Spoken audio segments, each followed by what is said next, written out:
కాంగ్రెస్ పార్టీని ఒక రకంగా వ్యూహాత్మకంగా దెబ్బకొట్టడం కోసం పివి నరసింహారావుకి కాంగ్రెస్ పార్టీ చేసినటువంటి అన్యాయాన్ని మరొకసారి ప్రజల దృష్టికి తీసుకురావడం కోసం మాత్రమే టీఆర్ఎస్ వ్యూహాత్మకంగా వాణిని రంగంలో దించారా అనేటువంటి ఒక చర్చ నడుస్తుంది. దీనికి సంబంధించినటువంటి కంప్లీట్ డీటెయిల్స్, వాణిని దింపడం వెనక ఆంతర్యం ఏంటి, టీఆర్ఎస్ తీసుకున్నటువంటి ఎత్తుగడ వెనక ఉన్నటువంటి ఆ అసలు వ్యూహం ఏంటి, ఈ అంశాలన్నింటి మీద ఒక స్పెషల్ స్టోరీ 6 o'clock బులెటిన్లో మీరు చూసేటువంటి ఆస్కారం ఉంది. ఇక ఈ టీఆర్ఎస్కి సంబంధించినటువంటి పోటీ ఇంత గట్టిగా ఉన్నటువంటి సందర్భంలో ప్రధాన ప్రతిపక్షంగా ఎదగాలనుకుంటున్నటువంటి భారతీయ జనతా పార్టీ ఏమంటోంది, ఆ పార్టీకి సంబంధించినటువంటి ఎత్తుగడలు ఏ రకంగా ఉన్నాయి, మా ప్రతినిధి అగస్త్య వివరించడానికి సిద్ధంగా ఉన్నారు.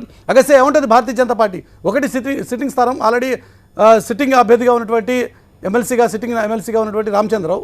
ఇక on the other side Bharatiya Janata party Premender రెడ్డిని రంగంలో దించింది. మరి ఈ 2 స్థానాలని గెలవగలము అనుకుంటుందా?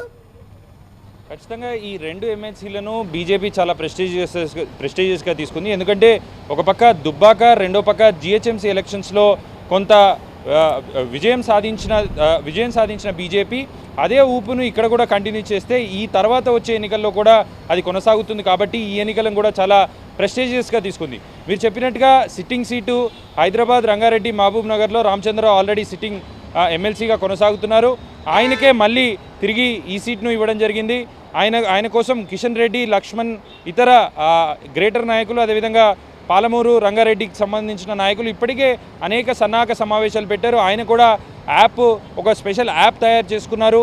దాదాపు 3 నెలల ముందు నుంచే ఎన్నికలు ఖచ్చితంగా వస్తాయి కాబట్టి 3 నెలల ముందు నుంచే రామచంద్రరావు ప్రిపరేటరీ వర్క్ మొదలుపెట్టారు. మరోపక్క నల్గొండ, వరంగల్, ఖమ్మం ఈ 3 జిల్లాలకు సంబంధించిన ఎమ్మెల్సీ స్థానంలో కూడా గతంలో 2వ పొజిషన్లో వచ్చింది బీజేపీ.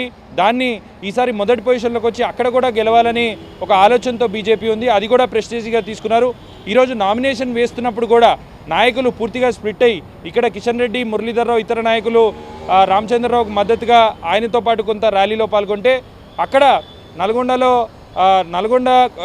నల్గొండ ఎమ్మెల్సీ అభ్యర్థికి ప్రేమేందర్ రెడ్డికి మద్దతుగా బండి సంజయ్ అక్కడ ర్యాలీ నిర్వహించారు. సో నాయకులంతా కూడా వర్క్ డివిజన్ చేసుకొని 2 స్థానాలను చాలా ప్రెస్టీజియస్గా తీసుకొని ముందుకు వెళ్తున్నారు.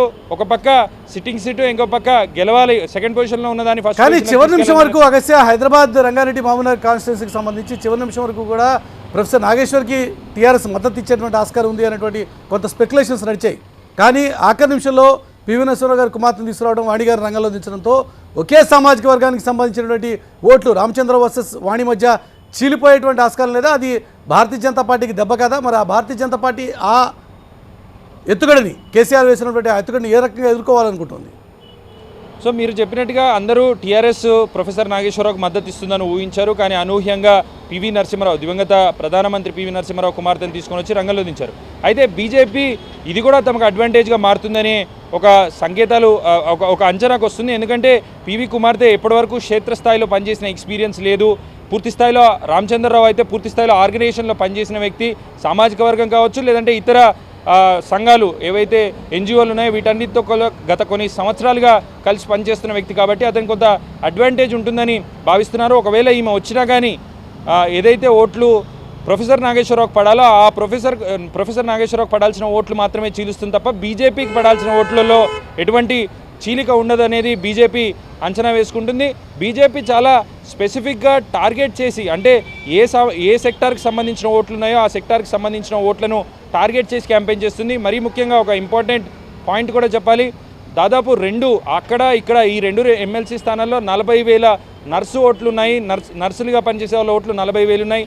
ఇప్పటివరకు బీజేపీలో మెడికల్ సెల్ లేదు. కానీ ఈ నర్సుల ఓట్ల కోసం కొత్తగా మెడికల్ సెల్ను కూడా బీజేపీ ఏర్పాటు చేసుకుంది. వాళ్ళని కూడా సమన్వయపరిచే ఒక సిస్టమ్ని ఏర్పాటు చేయాలని ఒక మెడికల్ సెల్ని కూడా ఏర్పాటు చేసింది. ఈ నేపథ్యంలో అట్లా సెక్టార్ వారీగా ప్రతి ఓటును కూడా చాలా కీలకంగా తీసుకొని ప్రీప్లాన్డ్గా ముందుకు వెళ్తున్నారు. టెక్నాలజీని కూడా పెద్ద ఎత్తున బీజేపీ వాడుకుంటుంది. సో ఈ నేపథ్యంలో హైదరాబాద్ సంబంధించి వీళ్ళు ప్రధానంగా ప్రొఫెసర్ నాగేశ్వరరావుని ఫస్ట్ ముఖ్య అపోనెంట్గా భావిస్తున్నారు. ఆ తర్వాత చిన్నారెడ్డిని భావిస్తున్నారు. ఆ తర్వాతనే టీఆర్ఎస్ ఉంటుందనే ఒక అంచనా ఇక్కడ ఉంది. కానీ అక్కడ వరంగల్లో ఖచ్చితంగా టీఆర్ఎస్ఏ ముఖ్య ప్రత్యర్థిగా బీజేపీ భావిస్తోంది. రైట్ అగస్త్య, అప్డేట్స్ అందినందుకు. పేరుకి 2 ఎమ్మెల్సీ స్థానాలు కానీ మొత్తం రాష్ట్రం అంతా కూడా ప్రభావం చూపిస్తోంది. ప్రత్యక్షంగా 6 ఉమ్మడి జిల్లాల మీద నేరుగా ప్రభావం చూపిస్తున్నటువంటి సందర్భం కాబట్టి తెలంగాణలో జరుగుతున్నటువంటి ఈ 2 ఉప ఎన్నికలు, 2 ఎమ్మెల్సీ స్థానాలకు సంబంధించిన ఎన్నికలు అత్యంత కీలకంగా మారినటువంటి విషయం కనబడుతుంది.